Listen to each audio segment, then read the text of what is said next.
Halo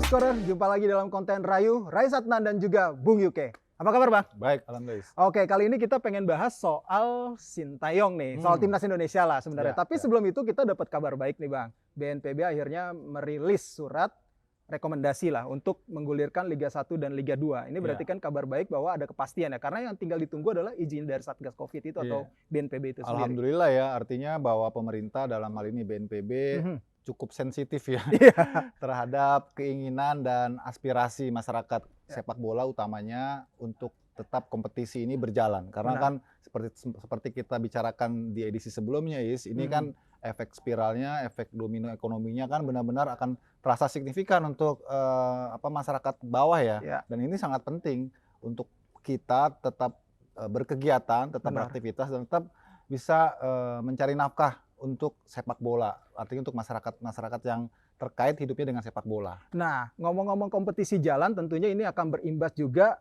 memberikan kemudahan bagi pelatih timnas untuk mencari pemain. Karena kan mau nggak mau memang harus dari kompetisi ya, nggak mungkin cuma berpatokan dari yang sebelumnya lah, skuad sebelumnya gitu. Pasti akan ada perubahan. Apalagi mereka akan menghadapi babak playoff kualifikasi Piala Asia pada awal Oktober di leg pertama dan juga 12 Oktober di leg kedua mainnya di Taiwan. Kalau yang awal Oktober ini kan ditunda nih, diminta tunda nih. Dari tanggal 7 September diminta tunda jadi awal Oktober yang mainnya di Indonesia tapi masih belum ketahuan venue-nya nih. Sementara yang agak mengkhawatirkan adalah Sintayong baru datang tuh 18 Agustus atau pas kita lagi syuting ini nih. Itu menurut Bang Yuke cukup gak sih nanti Sintayong bikin roadmap-nya, persiapan timnasnya harus seperti apa? Di tengah padatnya pasti akan padat sih Bang. Kalau gue ngeliatnya ya, jadwal kompetisi gitu. Tentu ini persiapannya tidak ideal ya. Dari sisi tadi Rai sempat sebutkan tentang kedatangan STY yang sudah sangat ngaret ya. Terlambat sekali, harusnya kan dari tanggal 9 kalau ngikutin jadwal sebelumnya, tapi baru bisa datang tanggal 18 karena dia kena tracing COVID di Korea, sehingga dia harus dalam tanda petik kena hukuman rumah lah 14 hari. Dan kalaupun mereka datang ataupun Sintayong datang hari ini, masih perlu 8 hari lagi untuk karantina di sini. Jadi kita hitung aja semakin banyak waktu yang terbuang dalam persiapan Sintayong ini ataupun timnas PSSI menyiapkan skuadnya nanti untuk training center. Yang saya perlu highlight di sini adalah mestinya Sintayong sensitif ya ataupun juga sadar bahwa dia sangat dibutuhkan kedatangannya dan juga roadmap-nya terhadap persiapan kita, timnas kita. Ketika waktu sudah mendekat pada jadwal kedatangan dia yang mestinya tanggal 9, harusnya dia lebih prudent, hati-hati ya dalam beraktivitas sehingga tidak terkena dampak tracking ya, dampak tracing untuk akhirnya dia dianggap terkena kontak erat dengan suspek corona dan dia dikurung 14 hari. Itu kan bentuk saya kira tanggung jawab yang kurang menurut saya, tanggung jawab dari Sintayong yang harusnya dia tahu, dia sebagai profesional dia harusnya benar-benar memprioritaskan timnas Indonesia. Artinya ketika udah mau berangkat dia harus hati-hati ya, bukannya dia malah keluar terus melakukan kontak erat dengan suspek corona. Itu kan kita nggak bisa duga dan ini benar-benar merugikan. Apalagi ini adalah salah satu jalur kita untuk bisa lolos ke Piala Asia satu-satunya saat ini yang tersisa setelah kita hanya berada di posisi juru kunci grup waktu itu. Nah terus ada lagi nih Bang, masalah lainnya adalah ada drama lagi di sisi staf kepelatihan. Drama Korea. Iya, tiba-tiba 3 asisten yang dia bawa, yang dia rekomendasikan gitu mundur, yaitu nama asisten Kim Hae-won pelatih kiper, kemudian ada Lee Jae-hong pelatih fisik dan juga Kim Woo-jae yang memang asisten pelatih untuk teknik ya.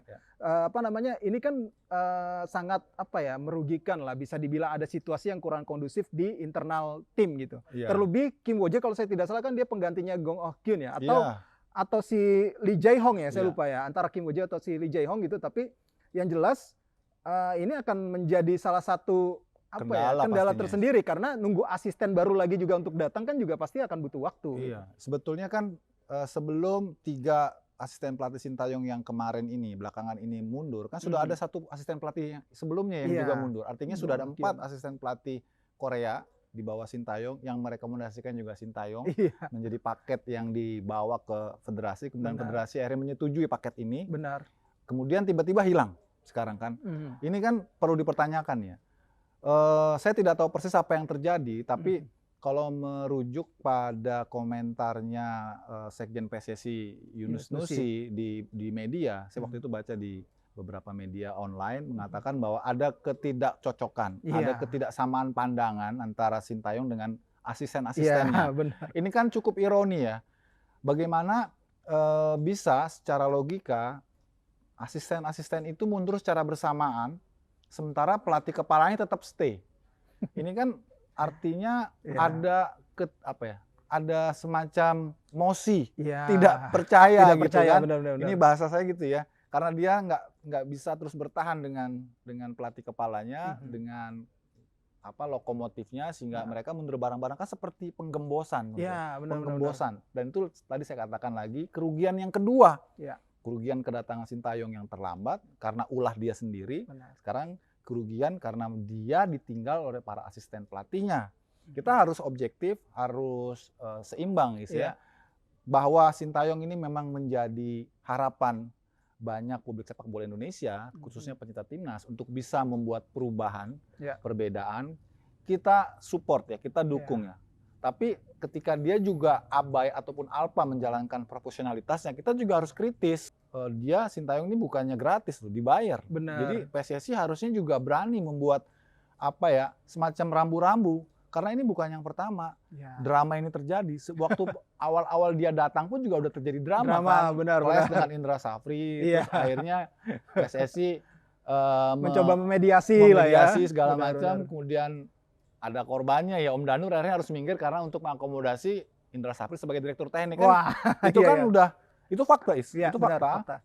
Kemudian kesininya juga kan Sintayong sempat ada clash juga dengan federasi ketika dia menginginkan timnya atau timnas melakukan training center di Korea. Tapi PSSI memilihnya ke Spanyol. Nah, itu kan ke Kroasia. Ke Kroasia.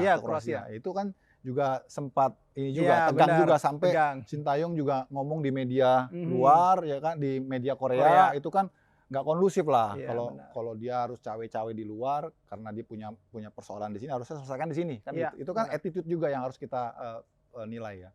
Kemudian sekarang dengan tidak adanya 3 ataupun 4 bahkan kalau di jumlah total asisten pelatih Sintayong, artinya dia kehilangan dukungan, ya kan? Dan artinya dia harus beradaptasi lagi, harus mengajukan lagi asisten pelatih yang baru yang saya dengar sudah diajukan, ada 2 nama. Itu juga akan berimbas kepada pemain-pemain kita, karena pemain-pemain ini kan tentu harus kembali beradaptasi kan dengan staf kepelatihan Sintayong yang baru.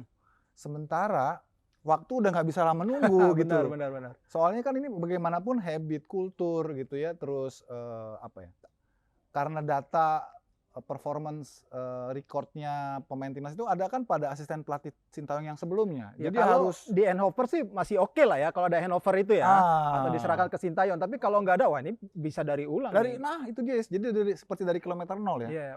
Dan persoalannya kan Sintayong ini seperti tidak terlalu percaya dengan asisten pelatih lokal. Padahal kan kalau untuk jangka pendek ini sudahlah. Bagaimana percayakan saja dengan asisten pelatih lokal yang tersedia yang memang sudah ngikutin Sintayong sejak awal, biar mereka yang membantu Sintayong. Toh tetap ada penerjemahnya juga kan, bahkan penerjemahnya 2, ya kan? Ada si JJ sama si Lee Jae-won kan. Itu yang inilah yang seperti persoalan-persoalan seperti ini yang mestinya bisa disederhanakan gitu mekanismenya supaya fokus persiapannya lebih terstruktur gitu ya, tidak berkutat kepada asisten pelatih dan drama di belakangnya. Yang gue lihat juga kan bukan hanya untuk tim senior nih sebenarnya Bang. Karena bulan Oktober itu kalau nggak salah U23 itu harus jalan nih juga setelah nanti 12 Oktober akan menghadapi kualifikasi Piala Asia U23 2022. Nah, itu kan pada 27 sampai 31 Oktober ini juga menjadi tantangan tersendiri nih. Nah, menariknya adalah mungkin skuadnya apakah memang dipersiapkan untuk itu nanti. Jadi pemain-pemain muda yang disiapin lawan Taiwan gitu. Walaupun targetnya nanti akan lolos ke final Piala Asia ya, putaran final Piala Asia gitu. Tapi apakah akan mencoba berjudi dalam tanda kutip Sintayong untuk melakukan pemain U23 lagi seperti kemarin? Iya, betul. Yang fase terakhir ini ya, kualifikasi grup gitu. Nah, apakah di Piala Dunia ya, apakah Sintayong akan mengubah lagi kebijakannya? Oke, pemain-pemain muda gue singkirin dulu karena untuk ngamanin Taiwan kita belah aja deh nih. Gitu. Pemain-pemain senior mungkin macam veteran kayak Beto mungkin akan dipanggil. Deli Pali yang juga kemarin nggak dipanggil akan dipanggil gitu. Apakah itu akan dilakukan Mas Sintayong? Ini juga patut kita tunggu ya, Bang? Iya, betul. Jadi sepertinya kalau ngelihat gayanya Sintayong yang dia lebih memprioritaskan pemain-pemain asuhannya yang terakhir dia bawa ke Kroasia untuk naik kelas ya, ditambah dengan pemain-pemain senior. Waktu itu ada Malis, ada Evan Dimas, ya kan. Sepertinya sekarang pun Kushedia juga salah satunya. Kushedia Aryudo. Sepertinya sekarang pun juga trennya akan ke situ. Cuma yang jadi pertanyaan bagi kita semua, apakah pantas, apakah layak gitu ya satu orang pelatih kepala Sintayong ini membawai semua timnas? Kan itu juga problem. Bagaimanapun dia harus membagi konsentrasi, energi, pikiran, waktu, karena masing-masing ini punya target yang berbeda-beda. Benar. Jadi harusnya PSSI juga wise, jangan menumpukan semua beban itu pada Sintayong. Sehingga Sintayong berpikirnya pragmatis aja, udah pakai tim yang ini aja, yang saya udah kenal gitu kan. Nah ini juga PSSI juga mestinya lebih arif ya dalam membuat roadmap tim pelatih supaya tidak bertumpuk pada satu orang gitu. Benar-benar. Ya memang sih pada awal direkrutnya Sintayong kan memang harusnya itu dibagi-bagi tuh sama asisten-asisten sekarang sudah pada cabut lah. Jadi sudah dibagi-bagi tuh yang U16 tadi nanti siapa, supervisinya, U19 siapa, U20 siapa kan. Sampai ke senior memang yang langsung Sintayong tuh jadi semacam kayak dia akan memberikan supervisi gitu. Jadi nggak langsung turun sebenarnya harusnya. Iya, setuju ya. Kalau kita merefer ke pelatih sebelumnya dalam hal ini Luis Milla, itu kan kelihatan sekali Luis Milla ingin lebih mendevelop pelatih-pelatih lokal itu untuk ada regenerasi betul. Belajar bagaimana menangani tim level tinggi ya. Karena itu Luis Milla kan kemarin mempercayakan pelatih youth-nya tetap pada formasi yang sama ya kan. Ada Bima Sakti, terus ada Fahri Husaini, terus ada Indra Safri. Nah, dia di atasnya gitu. Dia bisa turun ketika ada target-target tertentu yang memang dikejar kan, seperti kemarin Asian Games. Dia pegang gitu. Tapi kalau sifatnya masih kelompok umur, biarkan saja pelatih lokal. Jadi ada transfer knowledge juga. Dan ketika itu Luis Milla kan hanya membawa 3 asistennya, Jadi dia benar-benar ingin memberdayakan pelatih-pelatih lokal. Ini kan hal yang positif gitu. Oke, sekarang semakin menarik nih apa yang kita bahas soal Sintayong. Tapi sebelum kita lanjutkan pembahasan kita, jangan lupa ikutin terus ini sampai akhir karena bakal ada kuis yang menarik dan tentunya akan berbuah hadiah yang menarik juga gitu, yang bisa kalian ikuti. Nanti akan kami kasih tahu caranya di akhir konten ini. Oke, kita lanjut lagi, Bang. Kalau bicara peluang tim kita ya lawan Cina Taipei ini gimana nih, Bang? Aduh, saya cuma bisa saya cuma hanya bisa bilang bahwa publik sepak bola Indonesia jangan terlalu naif ya, jangan terlalu muluk berharap yang berlebihan karena saat ini aja kompetisi belum benar-benar dimulai kan. Walaupun nanti tanggal 27 sesuai dengan surat rekomendasi BNPB berjalan, toh itu tidak serta-merta menghapuskan kendala. Karena persiapan para pemain kita dengan begitu lama vakum, otomatis ini mempengaruhi level fitness mereka, adaptasi mereka, sentuhan bola mereka, itu akan juga berimbas pada tim nasionalis. Jadi kalau kita bicara peluang, terus terang saya nggak berani muluk-muluk ya. Kita bisa tetap bermain dengan intensitas yang tinggi, konsisten itu udah bagus. Jadi jangan bicara hasil, apalagi ini 2 leg ya. Iya, 2 leg. Ya walaupun secara track record pertemuan memang lawan Cina Taipei memang kita masih di atas lah, head to head ya. Tapi jangan itu jadi patokan ya, kan sekarang udah berbeda ya, waktunya udah berbeda, kendalanya berbeda, pelatihnya berbeda ya. Tentu kita harus siap-siap juga kecewa gitu, seperti kita kemarin. Kan berharap besar juga tuh sama penampilan timnas kita di Piala Dunia kemarin kan. Walaupun sempat awalnya bisa nahan imbang Thailand, tapi ujung-ujungnya kan di 2 pertandingan terakhirnya juga. Nah itu dia, karena itu kita harus realistis aja dulu gitu. Nah iya benar-benar. Kalau ngomong soal Piala Asia U23-nya nih Bang, kualifikasi kita tuh satu grupnya sama Australia, Cina, dan Brunei gitu. Peluang kita untuk lolos gimana ya? Berat. Walaupun kita jadi tuan rumah, kita tuan rumah loh, mainnya karena kita ngajuin tuan rumah loh. Iya tetap berat. Ya? Kita kan juga kemarin sempat jadi tuan rumah Piala Asia U19 kan waktu eranya Egy Witan main. Ya. Kan kita juga cuma sampai perempat final lah ya, kalah sama Jepang ya. Artinya nggak istimewa juga gitu. Itu pun timnya udah dipersiapkan matang. Apalagi ini persiapannya apa adanya seperti ini, dan kita lihat aja kalau Australia dan Cina, Brunei oke lah, katakan kita skip dulu ya. Tapi Cina dan Australia ini peringkat FIFA-nya aja jauh di atas kita gitu. Itu kan tolak ukur yang sederhana ya. Iya, benar. Menunjukkan bagaimana level sepak bola mereka, kompetisi mereka. Mereka tetap berkegiatan di saat pandemi, kita vakum. Iya, benar. Jadi ya bisa dibayangkan pasti berat gitu. Bang, ini yang sering terjadi juga. Ketika gagal, oke kita nggak boleh berekspektasi tinggi ya. Pasti kita harus langsung realistis. Misalnya gagal ke putaran final Piala Asia, terus nanti kita ke Piala Asia U23 juga gagal. Apakah bisa dibilang harus cepat-cepat federasi mencari pelatih baru atau tetap mempertahankan evaluasi atau tetap mempertahankan Sintayong gitu? Ya, dengan berbagai drama dan berbagai kendala yang berjalan ya. Terus kita juga sudah bisa sebenarnya melihat performa skuad Sintayong, walaupun baru partai kompetitifnya, partai resminya kemarin di Piala Dunia ya.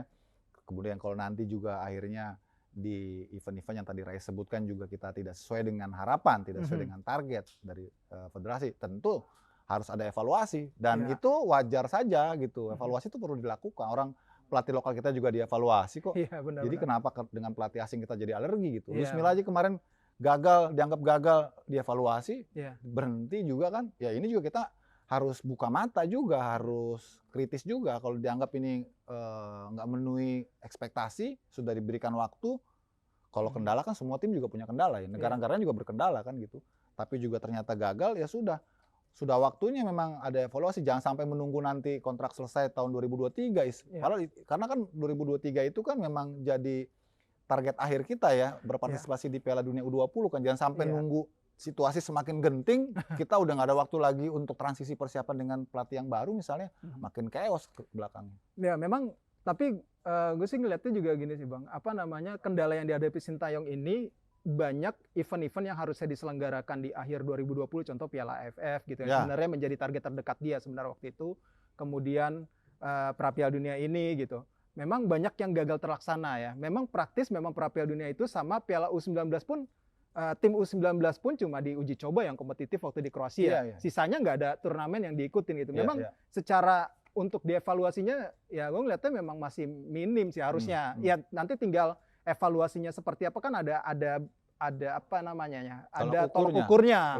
Ada tolok ukurnya, memang nggak mesti ada pemecatan langsung mungkin gitu. Tapi ada beberapa peringatan yang harus diberikan kepada Sintayong. Ini juga harus diberikan sih untuk pelatih asing seperti yang Bang Ucup bilang ya. Harus ada sinyal ya. Iya, harus ada sinyal. Lampu kuning lah untuk Sintayong. Ingat loh, target Anda ini sudah meleset ya. Ada beberapa event yang gagal misalnya, tetap harus dilakukan itu gitu. Iya, makanya Bang, mungkin cara satu-satunya adalah menyelamatkan nama besar Sintayong adalah di pra Piala Asia, sama nanti kalau Piala AFF nggak jadi diundur di akhir 2020 kan? Iya, setuju. Itu memang jadi parameter yang paling gampang dilihat ya. Betul. Tapi ya saya perlu ingatkan juga sama Sintayong ini, jangan nanti kalau hasilnya tidak memenuhi harapan dia ataupun juga tujuan dia, kemudian dia berkeluh kesah lagi, terus dia ntar komplain wasit. Ingat kan waktu Piala Dunia kemarin kan, kita kalah terus komplain wasit. Ini kan yang seperti ini kan ya sudahlah, kalau kalah ya sudah kalah gitu kan. Benar. Sepak bola kan memang begitu. Kadang-kadang kita dirugikan, kadang-kadang kita diuntungkan. Kalau diuntungkan kita diem, kalau dirugikan kita rame gitu. Nah itu kan nggak fair juga gitu. Iya, mungkin nanti juga bisa didukung sama kondusivitas dari atmosfer kompetisi sih sebenarnya. Itu yang paling penting sih sebenarnya, karena itu akan membantu Sintayong gitu loh. Oke, Skorer. Tadi pembahasannya sudah sangat banyak seperti yang tadi gue janjikan ataupun gue bilang gitu. Bakal ada kuis yang bakal kita lakukan gitu. Tapi kuis ini kalian bisa lihat atau bisa ikuti di aplikasi skor.id, di app skor.id. Kalian bisa download, ada linknya di sini nih. Ada linknya yang kalian bisa ikuti. Nanti kalian bisa ikuti, terus nanti pertanyaannya akan kita lemparkan di sosmednya skor.id. Nanti di Instagram ataupun nanti di apps-nya itu sendiri kalian bisa masuk ataupun bisa memfollow sosial media dari skor.id, baik itu Twitter, Facebook, Instagram, TikTok ataupun LinkedIn, dan juga di apps-nya Skor.id. Yang terpenting kalian harus download apps Skor.id. Sampai sini dulu pembahasan kita soal Timnas Indonesia dan juga Sintayong. Terima kasih buat perhatian kalian semua. Kalau ada salah-salah kata kami mohon maaf. Sampai jumpa lagi Skorer. Pamit.